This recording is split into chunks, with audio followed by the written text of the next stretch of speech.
Monsieur le chef du gouvernement, messieurs les ministres, honorable assistance, bonjour. Eh bien, ces fameux entrepreneurs anonymes dont Hamd Reda a parlé tout à l'heure, je vais vous en présenter un certain nombre. Et je dois vous dire une chose, c'est que chaque fois que j'ai eu à interviewer un entrepreneur pour essayer de comprendre véritablement ce qui se passait dans sa tête pour avoir l'idée et l'acte d'entreprendre, parce qu'il faut des idées, mais il faut ici du courage. J'ai trouvé chez quasiment la totalité d'entre eux un dénominateur commun. Et ce dénominateur commun, il vient avant l'école, avant l'éducation nationale. Il vient à la maison. Et vous allez remarquer à travers ces entrepreneurs que je vais vous présenter aujourd'hui que finalement, il faut qu'on travaille au niveau de l'éducation nationale, et je m'adresse à mon ami monsieur le ministre, sur deux matières qui ont disparu du cursus. Et à mon avis, les prendre en prématernelle. La première matière, c'est l'instruction civique. Pour qu'on devienne des entrepreneurs et citoyens anonymes, il nous faut avoir l'instinct civique. Et cet instinct-là, on l'a enlevé il y a quelques années. Une suggestion, c'est de le reprendre. La deuxième, c'est le développement personnel. Avant d'être entrepreneur, on doit en soi-même avoir cette notion de confiance dont parlait Dounia Tarji ce matin. Cette notion de confiance que les uns peuvent donner aux autres, il faut d'abord qu'on commence par l'intérieur de soi. Quand on écoute les discours dans le ventre de notre mère, qu'est-ce qu'on entend? Tahalkes. Tobis. Une petite plus croustillante. Comment voulez-vous, avec ce langage commun, que nous puissions cultiver le sens de l'entreprise et le sens de la responsabilité? À méditer. Les premiers entrepreneurs anonymes que je souhaite inviter avec moi sur scène sont deux frères jumeaux, qui ont démarré, vous allez le voir, très jeunes. Mais quand je dis jeunes, c'est très jeune. Et ils ont démarré dans un environnement qui était absolument contre leur épanouissement. Ils sont nés tous les deux dans le quartier populaire de Yaqub el-Mansour à Rabat. Lahsen et Hussein Nourani sont deux frères jumeaux dont l'histoire peut être véritablement constituée comme une success story. Je vais les laisser nous l'évoquer. Pour mémoire, pour info, toute cette infrastructure que vous voyez autour de vous, magnifique, et qui a permis finalement à nous tous de vous pouvoir parler des entrepreneurs, c'est grâce à eux, puisque leur société, ils ont accepté de la mettre complètement à la disposition de la CGEM pour permettre à cet événement d'avoir lieu. Et ils ont refusé, après qu'on les ait sollicités, d'encaisser un seul dirham, en disant « Nous sommes là pour favoriser le développement des entrepreneurs et c'est notre contribution. » Et je peux vous garantir que c'est plusieurs millions de dirhams qui sont en jeu. J'appelle Lahsen et Hussein Nourani, mesdames, messieurs, un tonnerre d'applaudissements.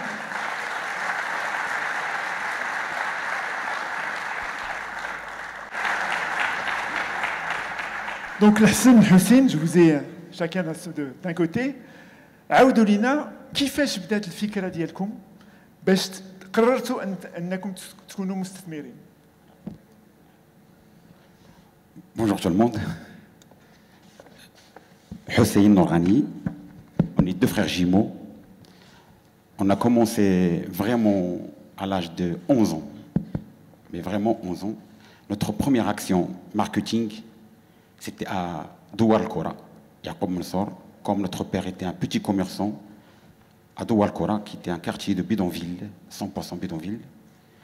Notre première action marketing, c'est de s'habiller de la même façon et de vendre des bougies devant le magasin de notre père. Et vraiment, on a cartonné. On vend presque 3 fois ce que tout le monde peut vendre.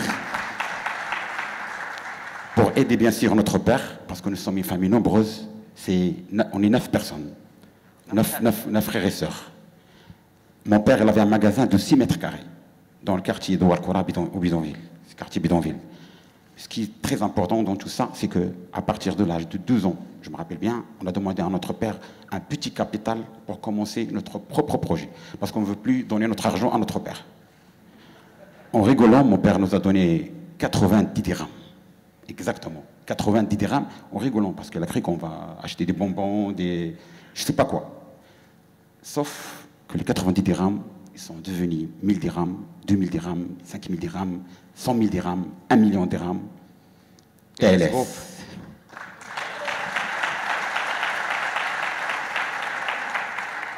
faut pas oublier qu'on est diplômé. On a licence 3. 97. On a travaillé et en parallèle, on fait des études. On a terminé avec. Voilà, on a eu notre licence de droit 97. On a fait l'école publique dès le début à la fin. Et c'était en parallèle. C'était un défi, vraiment un défi, mais c'était réussi, alhamdoulilah. Et rarement que les gens ne savent pas ce qu'on a comme diplôme, mais c'est ça. On est licencié droit, la faculté Mohamed V, 97 de Rabat. Mais en parallèle, ce projet, on l'a lancé avec un petit capital. On a travaillé dur, mais vraiment dur. Et beaucoup de gens nous ont fait confiance. On a eu beaucoup d'aide par des gens qui ne nous connaissent pas. En le payant à temps. C'était très important pour l'entrepreneur. Il faut que payer les petites entreprises à temps. Et moi, je préfère de payer les gens même avant de au moins leur donner 50% parce que ça aide beaucoup les petites entreprises. Et nous, alhamdoulilah, on a eu ce genre d'aide en racontant notre histoire. La vérité, on a profité de cette... Bien, bravo, une réflexion à mener sur les dettes interentreprises, juste pour qu'on se le rappelle. Alors, une question. Quand vous êtes tous les deux, vous êtes jumeaux, vous avez grandi donc ensemble, vous avez créé ce groupe magnifique qui est TLS. Comment ça se passe au niveau de la gestion? Comment vous prenez vos décisions? Comment ça se passe quand vous n'êtes pas d'accord entre vous? On est toujours d'accord. On est toujours d'accord. Alors, c'est un principe qu'on a développé. C'était pas en se réuniant là. Non, c'est un principe qu'on a développé ensemble. C'est que même si je prends une décision où j'ai tort, mon frère il est d'accord. Même si je perds de l'argent. Et c'est comme. Monsieur le Premier ministre, il faut donc probablement quadrupler le budget du génie génétique au Maroc. Alors, ma dernière question à vous, c'est de dire, vous avez créé un groupe Tabarakallah magnifique, vous avez probablement des projets. Deux questions. Quels sont vos projets d'avenir? Et en tant qu'entrepreneur, vous avez probablement réfléchi, ou vous réfléchissez à l'avenir, c'est-à-dire à votre relais.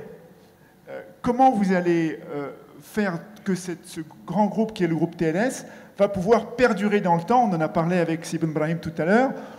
Faire perdurer les entreprises, ça concerne aussi nos entreprises au Maroc, des entreprises maroco-marocaines qui rayonnent en Afrique, il faut le souligner. Mais comment vous avez pensé faire pérenniser votre entreprise en tant qu'entrepreneur? Déjà, le groupe TLS, il fait travailler 110 personnes. C'est en direct fixe. Et on a plus que 400 personnes pendant les périodes de festivités et d'activités. Et pour TLS, on a deux projets, on a deux gros projets. Il y a un projet sur la région de Tiflit, sur 10 000 m². C'est le montage d'un complexe de studios télé pour tout ce qui est production TV. C'est 6 gros studios de production TV. Et on a un autre projet sur la région de Thamsna. C'est le premier parc logistique événementiel en Afrique. Ça existe en Europe, mais en Afrique, on est les premiers à le faire. Exactement. Et par ailleurs, nous sommes première société marocaine, africaine, certifiée ISO 20021. Voilà.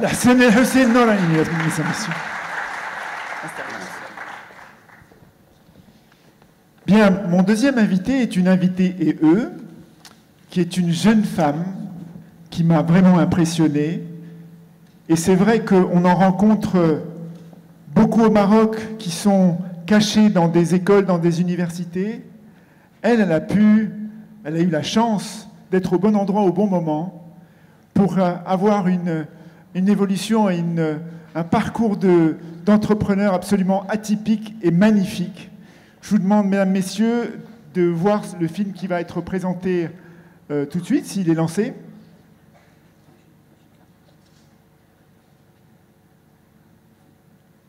Les inconvénients du direct. Allons-y. So I flew in from Bhutan last night and I'm currently in Paris. I'm meeting with a few companies to explore how we're going to engage their employees and travelers. While I was in college, people would ask me, Yasmin, how do you travel all the time? And how do you know all these people? And I said, like, you just talk to them. And so that was such a foreign concept for a lot of my friends. And I realized that there wasn't a platform that connects people for meaningful exchanges across the globe. And that's how I founded Voyage. Once I came up with the idea, I wrote down a business plan and pitched the idea in college, and I was one of the recipients to receive $60,000 through a business plan competition. I went back to Morocco, I turned my parents' basement to my office, and I started working every day. When President Obama did the Global Entrepreneurship Summit, I had the opportunity for the first time to share about my mission and vision.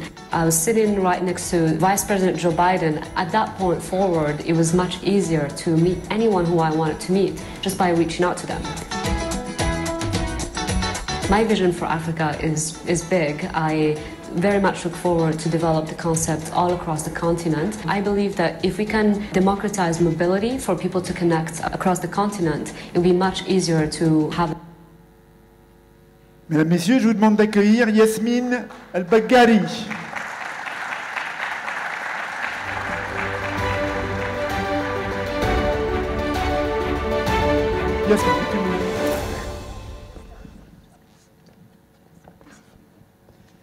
Yasmin, tu es une malade du voyage et encore plus malade des relations humaines. Et c'est ce qui a fait que tu as créé cette entreprise qui est une forme de réseau social qui permet aux êtres humains, c'est comme ça que tu les appelles, de se mettre en connexion entre eux à travers des voyages et des expériences. Je vais te demander de nous dire d'abord quelle a été l'origine de ton idée, comment est-ce que cette idée t'est venue, et comment est-ce que tu as décidé de pouvoir la faire ce qu'elle est aujourd'hui, c'est-à-dire une idée qui est mondiale. On a vu un petit peu les gens qui te faisaient confiance, les gens qui t'accueillaient, les prix que tu avais reçus. Comment tout ça a commencé et comment tu l'as accéléré? Perfect. Bonjour tout le monde, c'est un honneur d'être ici au Maroc. Alors, je m'appelle Yasmin El-Baghari et je suis marocaine, basée à San Francisco. J'ai toujours été une rêveuse depuis toute petite. Je regardais la lune et je me disais un jour j'y serai. Et je voulais voyager, je voulais découvrir de nouveaux horizons.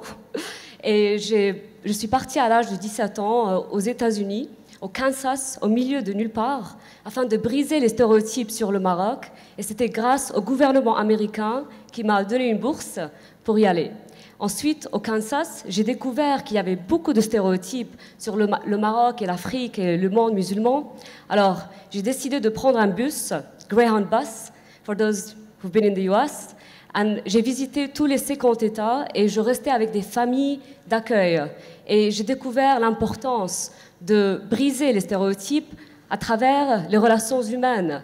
Hello, what's your name? Tell me your life. Storytelling. Et c'est vraiment, wow, ça m'a beaucoup inspiré. Et maintenant, c'est ce que je fais tous les jours. J'ai visité 60 pays. Et puis, dans 7 à 10 ans, je vais aller dans l'espace. Voilà, une belle ambition. On se revoit dans 8 ans, alors. Une fois que tu seras revenu, tu nous raconteras. Qu'est-ce qui a fait, en fait, que tu as accéléré ton activité pour la rendre monétisable? C'est-à-dire qu'on parle souvent dans le domaine des startups des activités, et on se dit, voilà, il monte une start-up, il a une idée, mais qu'est-ce qui fait, à un moment donné, que ta start-up va gagner de l'argent pour que tu puisses la développer encore plus?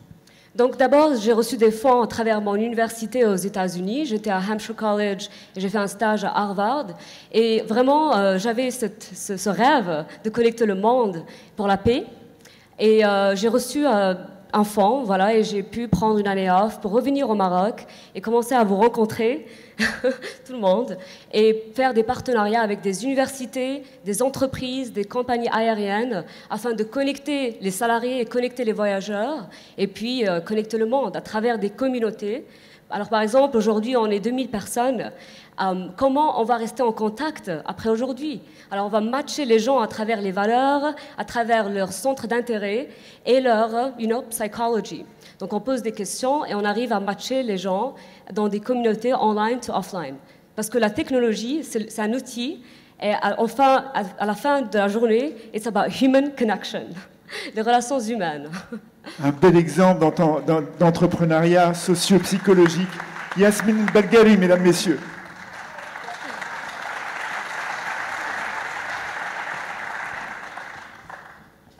Bien. Nous avons tout au long de cette université d'été l'habitude de faire des concours d'entrepreneurs, des concours de start-up. Nous avons fait un concours cette année qui était un concours de PME dans l'innovation. Je vais, pour les honorer, puisqu'ils ne sont pas là aujourd'hui, vous donner les noms des 3 gagnants des concours PME de l'innovation. Alors, dans la catégorie PME Service, Monsieur Nabil Ammar, qui est une société qui s'appelle Cash Plus, je vous demande de l'applaudir, même s'il n'est pas là. Ça fait toujours plaisir, ils nous suivent en streaming. Dans la catégorie Industrie, Monsieur Omar Benjeloun, qui a développé une entreprise qui s'appelle Caressable, qui a réussi à développer un process qu'il a déposé et qui fait qu'il garde 90% d'énergie en moins pour compacter des matériaux de construction. Je crois que c'est tout à fait honorable. Et dans la catégorie TPE IT, c'est une solution extraordinaire qui est une solution de gestion de l'eau beaucoup plus propre.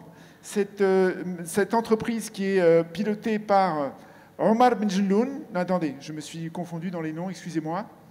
J'ai oublié de noter son nom. Désolé, désolé pour ça.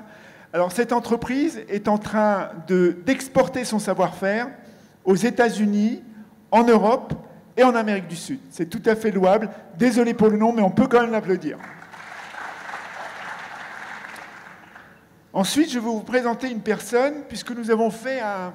Vous savez, quand nous développons des startups chez les incubateurs, nous avons pour culture de leur apprendre à faire un pitch, ce qu'on appelle un pitch, c'est-à-dire une présentation très rapide de leur projet, afin que les VCs, les gens qui sont censés vouloir les financer, en tout cas à titre privé, puissent déterminer si oui ou non ça vaut le coup d'avancer. Je vais vous présenter le gagnant de notre session de pitch des startups d'hier, Mohamed Alaoui.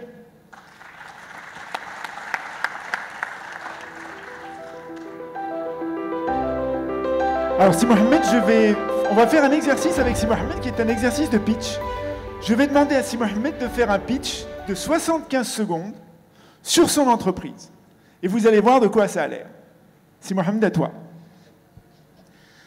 Bonjour, c'est Mohamed Alaoui, je suis fondateur de la Startup Link Community. En fait, c'est une startup qui conçoit un réseau social vertical pour les communautés professionnelles et sociales à fort potentiel.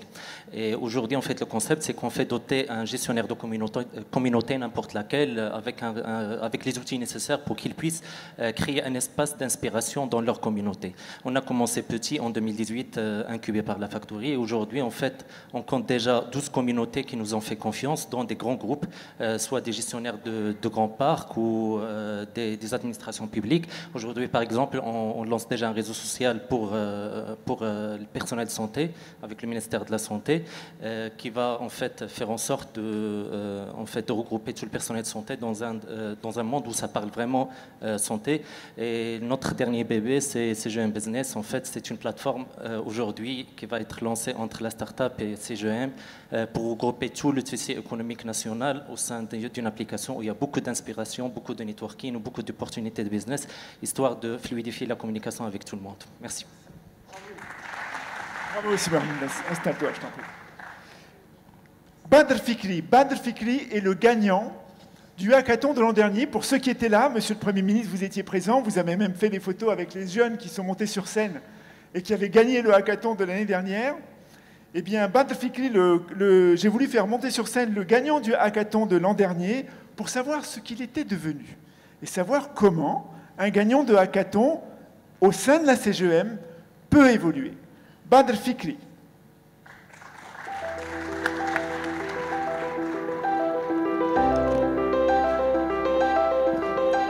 Bonjour. Bonjour Bad. Alors, tu as gagné l'an dernier, Oui. tu as fait une brillante présentation, tu as évolué dans l'année, tu as eu des hauts et des bas, je t'ai suivi. Oui. Et tu es aujourd'hui à la tête d'une start-up qui a un métier très original, qui s'adresse à un secteur particulier dont nous avons parlé tout à l'heure. Tu vas nous en parler. Fais ton pitch. Bien sûr. Alors, je m'appelle Badr Fakiri. J'ai été là l'année dernière pour présenter une entreprise, une de mes idées farfelues qui m'est venue au Hack and Pitch ici. Et depuis le temps, en fait, on a évolué pour partir vers un secteur qui est le secteur automobile, un secteur dont on a beaucoup parlé aujourd'hui, avec une vision. C'est la vision de créer un secteur automobile avec aucune panne et aucune rupture de chaîne de production. En fait, on a développé de l'intelligence artificielle qui permet aux machines de prédire leur panne et de maintenir les machines même avant que la panne ne se produise. Et en fait, grâce à la factory qui nous a incubés et grâce à l'aide et la formation qu'on a reçue, on a pu approcher un des groupes les plus distingués, à savoir Groupe PSA, avec lequel aujourd'hui on se permet de négocier un contrat qui sera bientôt en rigueur. Merci. Bravo, bravo Bad. Alors, une question mais une réponse. Oui. De tout ce que tu as entendu durant ces 2 jours, si tu avais une question ou une recommandation adressée à monsieur le chef du gouvernement, évidemment à sa cohorte de ministres qui constitue le gouvernement d'aujourd'hui, ça serait quoi? En quelques mots, quoi? Une chose. Du support et du soutien pour des gens qui, comme moi, aimeraient avoir leur start-up, aimeraient peut-être réaliser du changement dans la société en créant de la valeur et en créant des opportunités pour d'autres gens eux aussi. Badr Fakiri, mesdames, messieurs.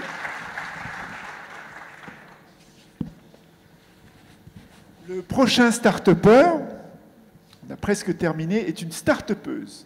Alors je me suis toujours posé la question de savoir s'il fallait dire start-upeuse ou pas start-upeuse ou start-upper. Mais finalement, start-upeuse, ça lui va bien. Et vous allez voir, c'est une personne, une femme, une jeune femme, très haute en couleur, sans jeu de mots, et qui nous a, moi, à chaque fois que je la vois dans l'environnement d'incubation qui est le sien, je suis très impressionné parce que vous allez voir qu'elle pétille d'intelligence, elle pétille de volonté, et elle pétille de pouvoir voir dans les yeux de ses clients la confiance qu'ils peuvent placer en elle. Et vous allez voir, de par son métier, ça n'est pas toujours facile. Je vous demande d'accueillir avec un tonnerre d'applaudissements Khaoula Tanfioui.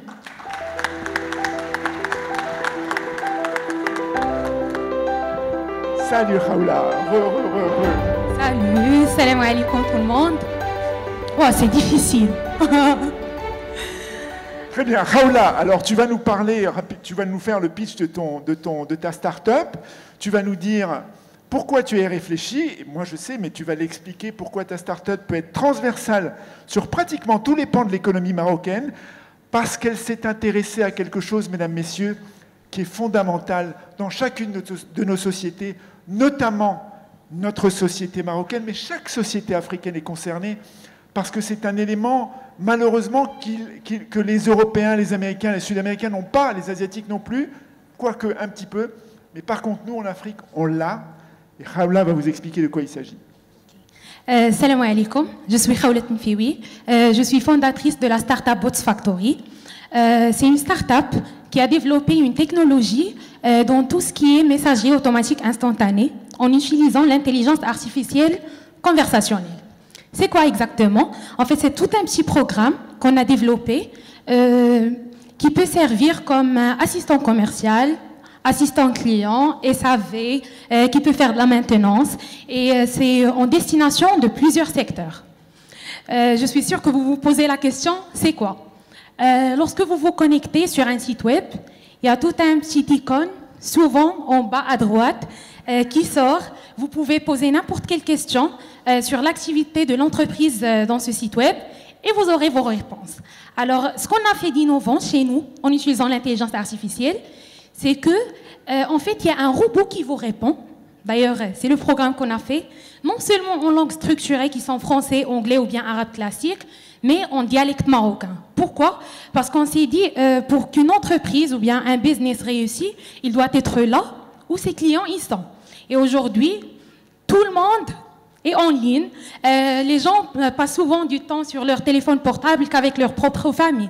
Du coup, l'entreprise doit être là, mais il doit vraiment parler le langage de son client, qui est le dialecte marocain. D'abord, les jeunes, ils parlent le dialecte, je suis sûre que vous le connaissez. Donc, c'est ce qu'on a fait. Et, en fait, l'initiative a commencé avec la banque CIH.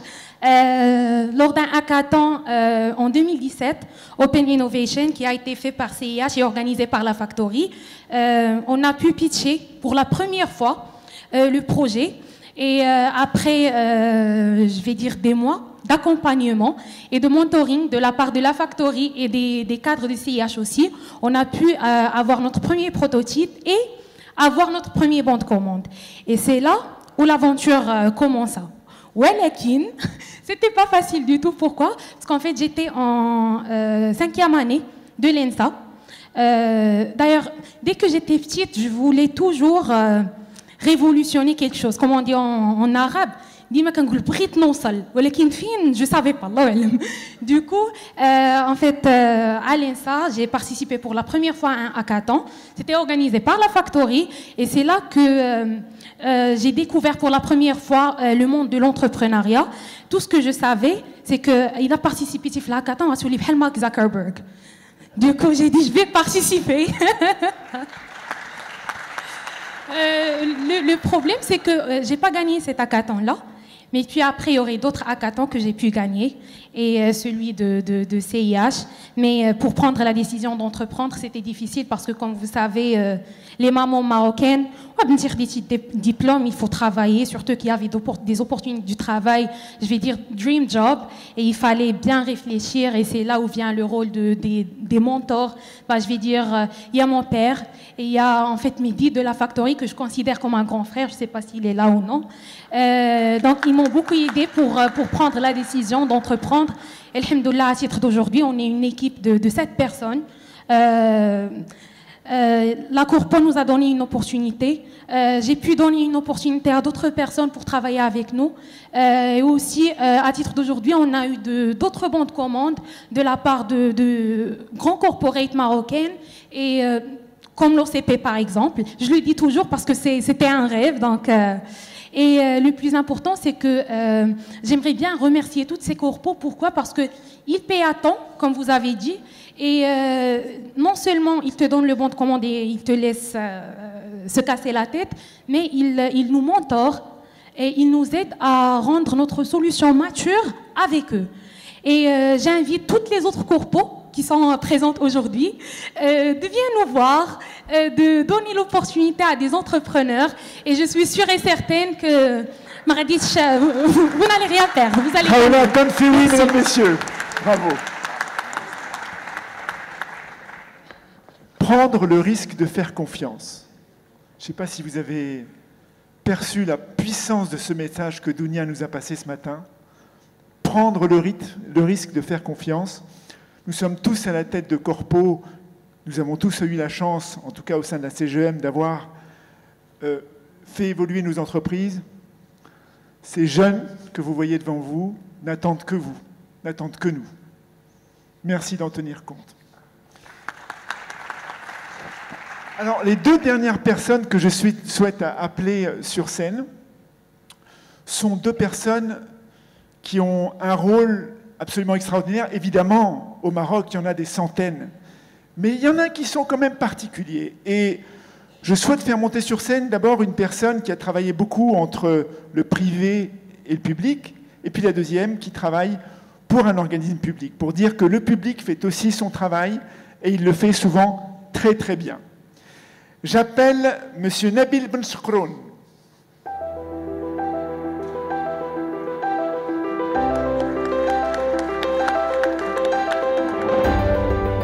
Salut Nabil.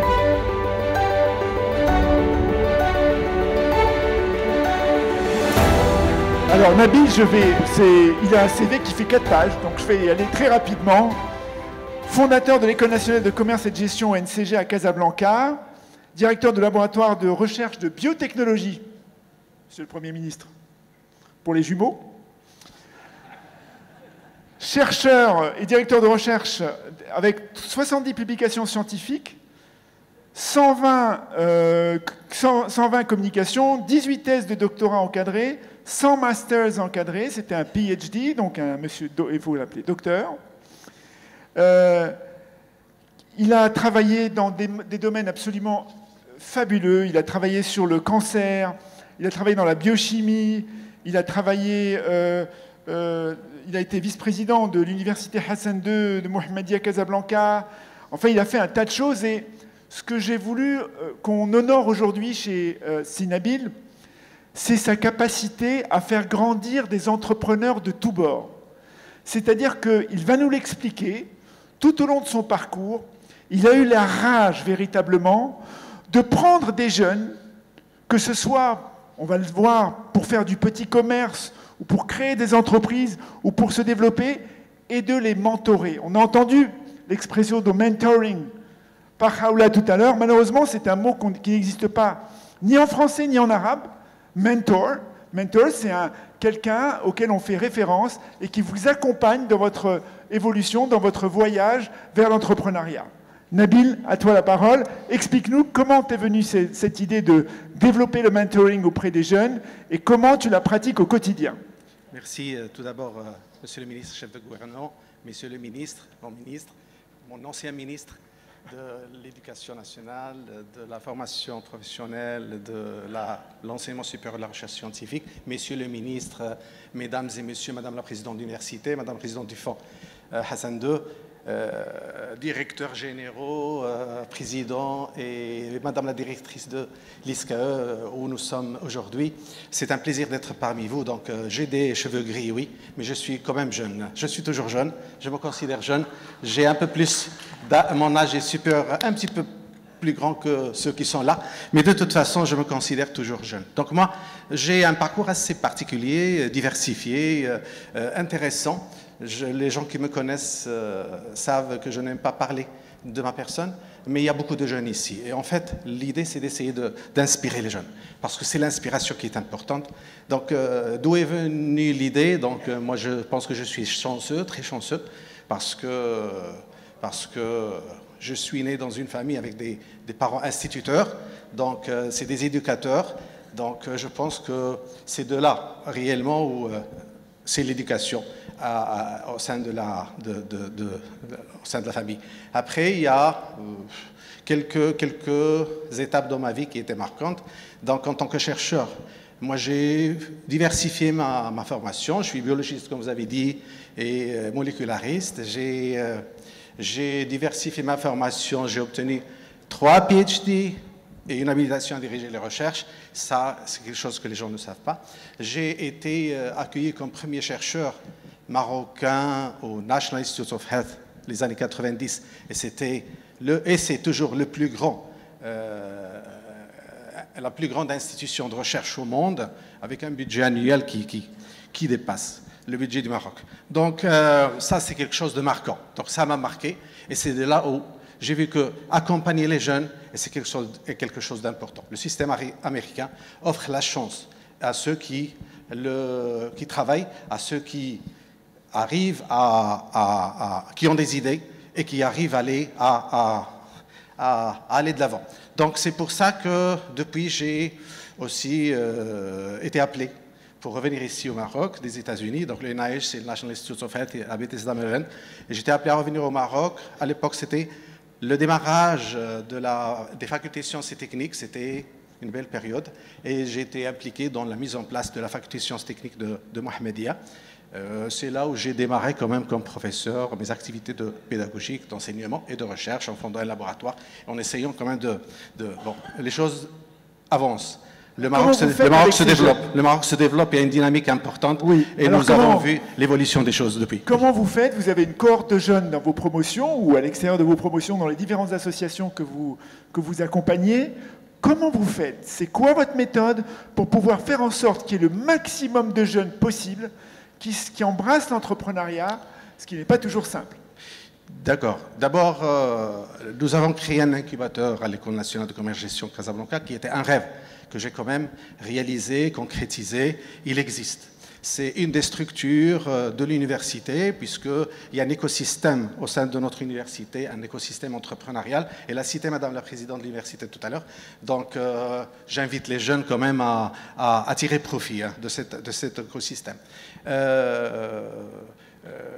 Comment faire? Donc, c'est croire en les jeunes, c'est tendre la main, comme a dit Madame Tarji ce matin. Il faut tendre la main. Donc, nous tendons la main. Nous sommes là pour les jeunes. Nous sommes là pour leur permettre rêver, oui, mais permettre à certains des rêves d'être réalisés. Ils ont de l'ambition, il faut que cette ambition puisse quand même se concrétiser.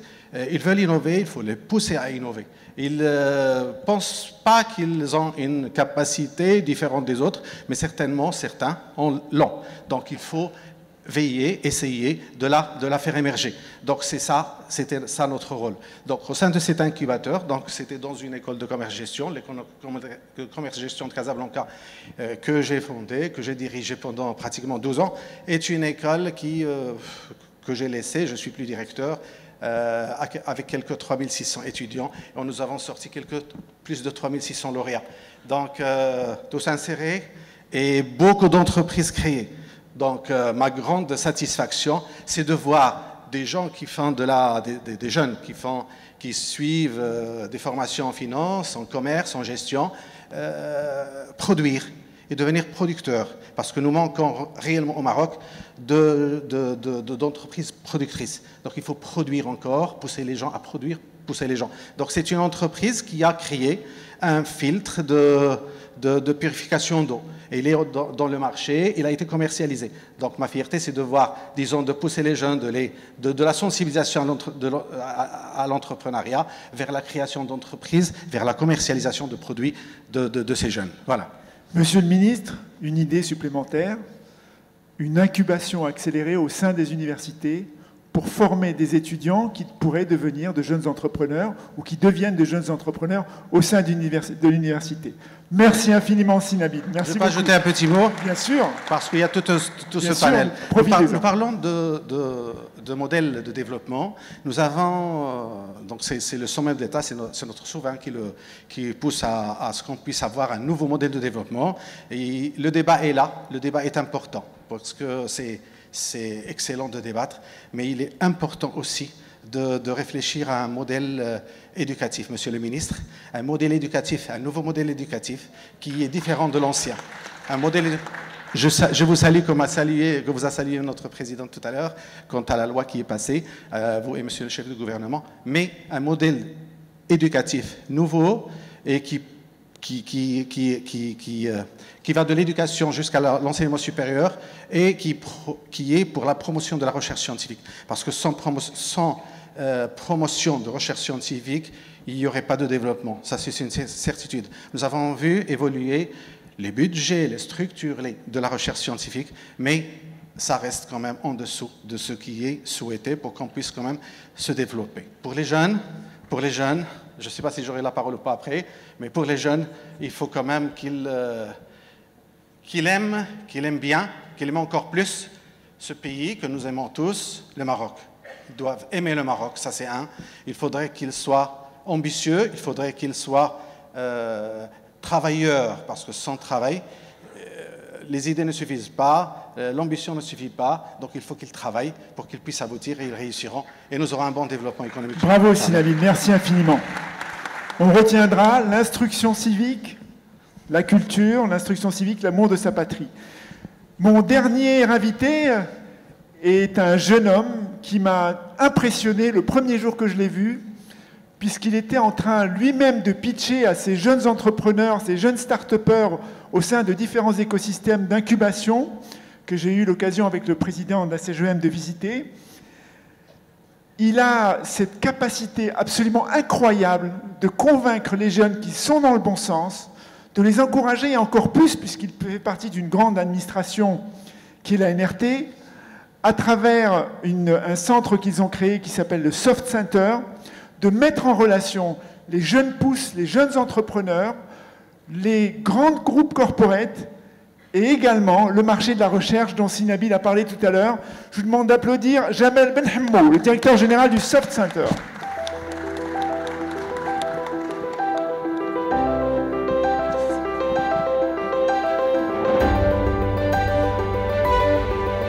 Salut Jamel. Salut Karim.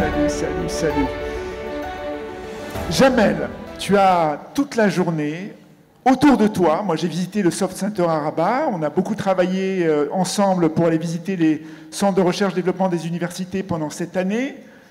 Nous avons travaillé avec Mehdi Alaoui sur toutes les dynamiques de recherche-développement à travers le Maroc pour savoir un petit peu comment tout ça pouvait se mettre en musique.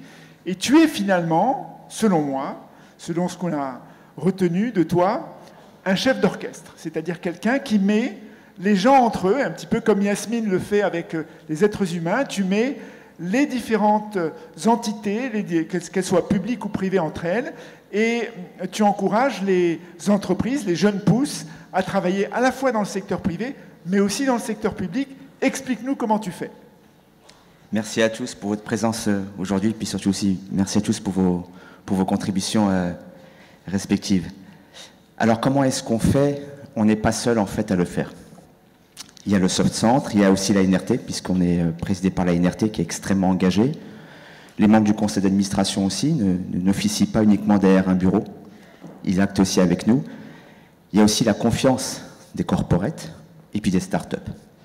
Alors comment est-ce qu'on fait?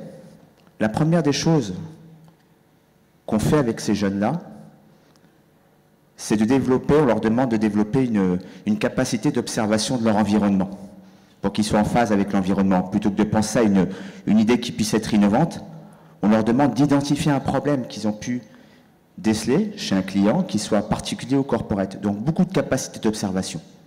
Et ça, chez les ingénieurs, c'est extrêmement important. En même temps, en parallèle de leur cursus, on leur demande de faire du Fab Lab. Plutôt que de suivre un simple circuit, je fais mon cours, je vais à la cafette et je vais à l'internat, on leur demande de changer leur parcours utilisateur.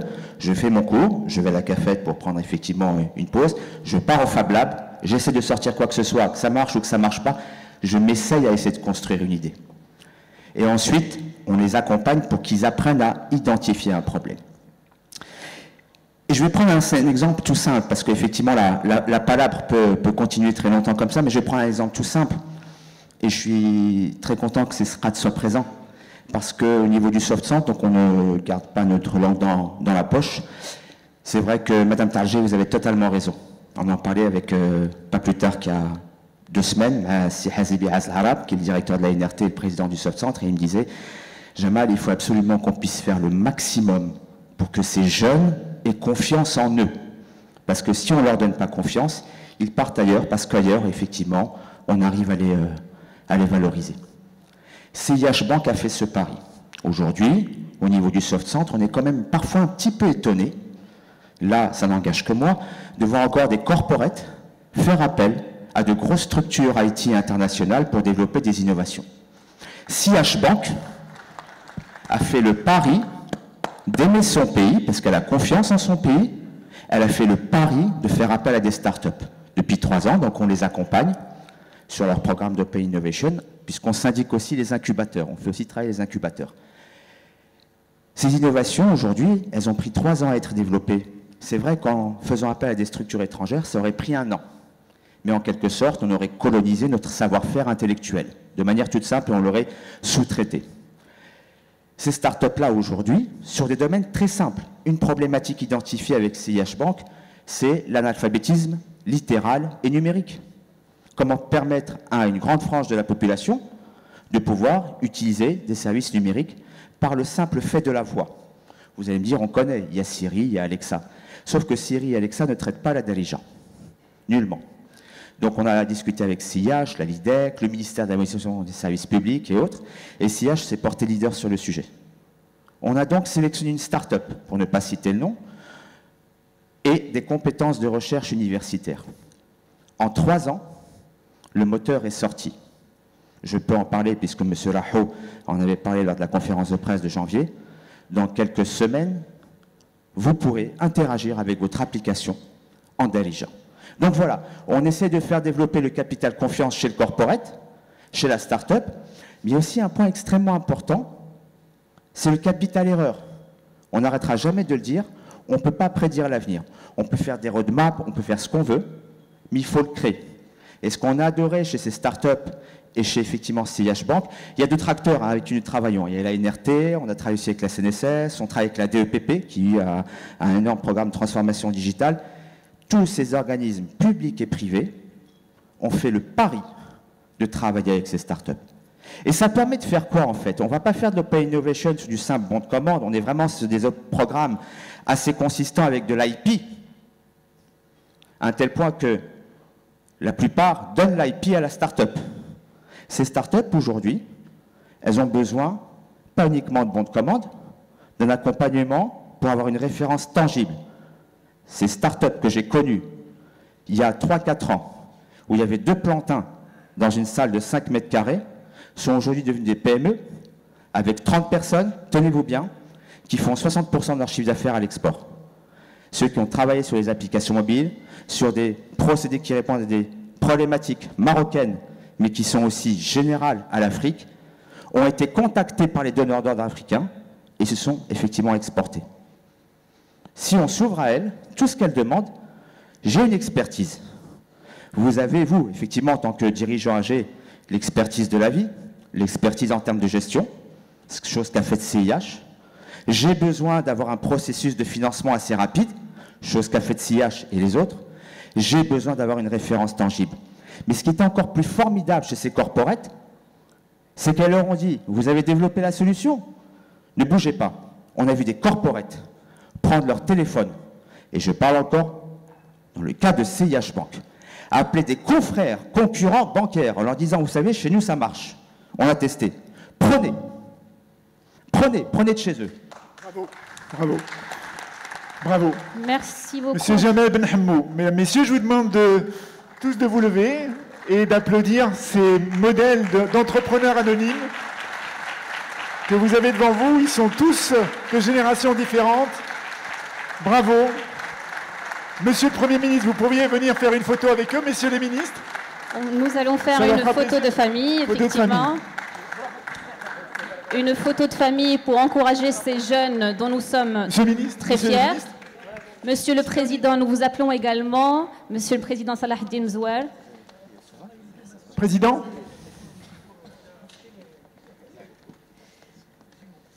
C'est rafraîchissant, ça nous rend si fiers.